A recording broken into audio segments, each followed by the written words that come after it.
Hey. Welcome to a world of laughter, learning, and entertainment. Greetings, viewers.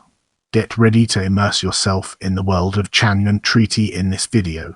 The Chanyuan Treaty was signed between the Northern Song dynasty and the Liao dynasty in 1005 and marked a pivotal point in Chinese history and in the relations between the two dynasties.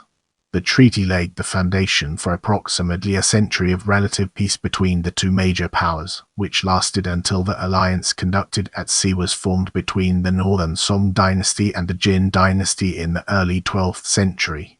The diplomatic framework itself which set the peace would continue to be emulated throughout East Asia until the establishment of the Mongol Empire in the 13th century. The time has come to unravel the secrets behind Li-Song relations and gain a deeper understanding. Early on from the succession of the Song dynasty from the five dynasties in 960, relations between the Song and Liao were cordial. The Song had more important matters on their hand, namely conquering the remaining kingdoms in the south and north. After unifying the south in 979, the Song turned their eyes on the Liao. The Song destroyed the Northern Han state in 979. The Northern Han was a Shachro-Turk kingdom that considered itself the legitimate successor of the later Han dynasty that fell in 950. As it was under the protection of the Liao, it engendered some friction between the two. However, what concerned the Song even more was the continued Liao possession of the strategic 16 prefectures, which included present-day Beijing. After the Northern Han was destroyed by the Song, the emperor decided to march on Liao holdings in the 16 prefectures. The Song forces were routed and the emperor had to retreat in ignominy. The Song once again tried in 986, this time trying to take advantage of the fact that a boy emperor occupied the Liao throne. The Song advanced on the 16 prefectures in 3 columns. However, the Liao won decisive victories on all 3 fronts, and diplomatic relations were soon resumed. Emperor Zhenzong succeeded to the Song throne in 997. Throughout the decade, relations between the Song and Liao worsened. In 999, the Liao Emperor Shenzong commenced annual attacks against the Song. Each of these attacks won victories, but no significant change occurred until 1004.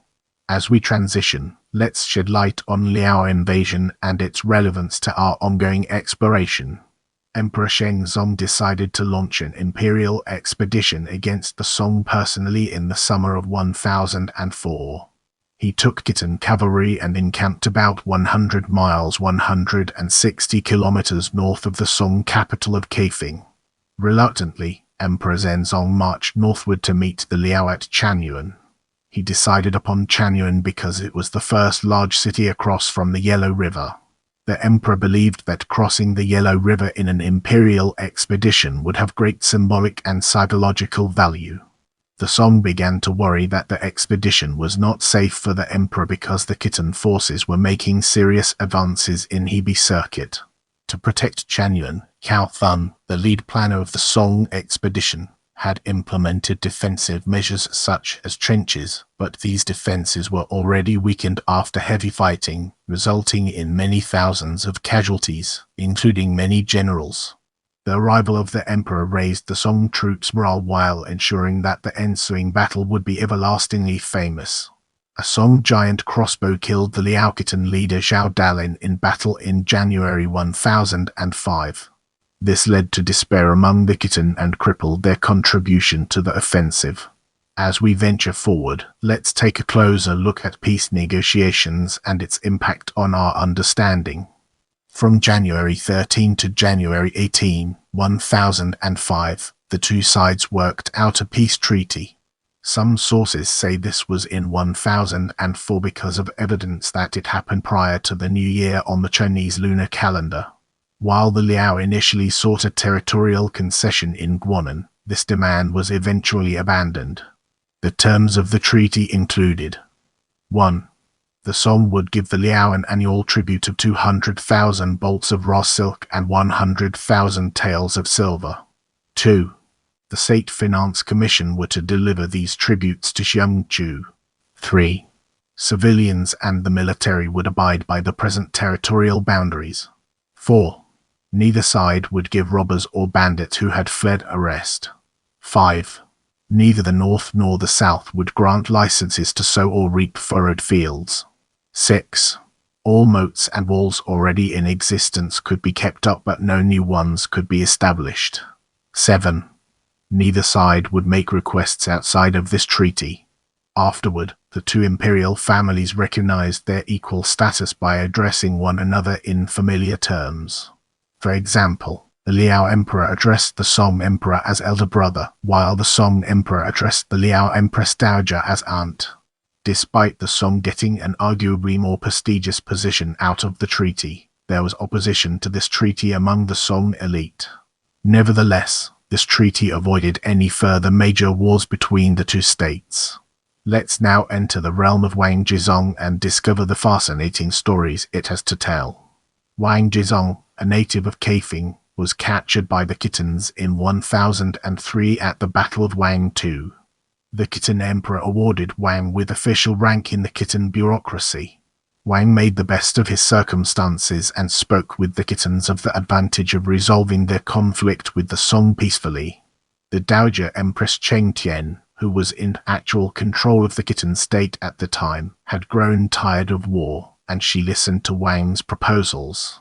With the Liao Empress Dowager's approval, Wang submitted a memorial to the Song Emperor through the Song prefect of Mokho, stating that the Liao court wished to restore friendly relations. So, Wang facilitated the first talks of peace between the two empires. He had inside information for both of the empires, so he knew exactly what each of them wanted in return for peace, so he proposed exactly that to both sides. In the end, it was Wang who persuaded the Empress to give up on her land claims, which ultimately led to the Chanyuan Treaty.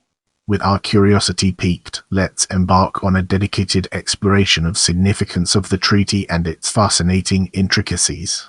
The signing of the Chanyuan Treaty was the first time that the Liao forced the Song, who considered themselves the natural heirs to the central kingdom Zongyuan, to recognize them as peers. This relationship lasted until 1125, when the Song broke the treaty by inviting the Jurchens, later known as Manchus, to attack the Liao. The Jurchen attack in fact brought an end to both the Liao and the Northern Song relationship. This treaty immediately reduced the strain on Liao finances.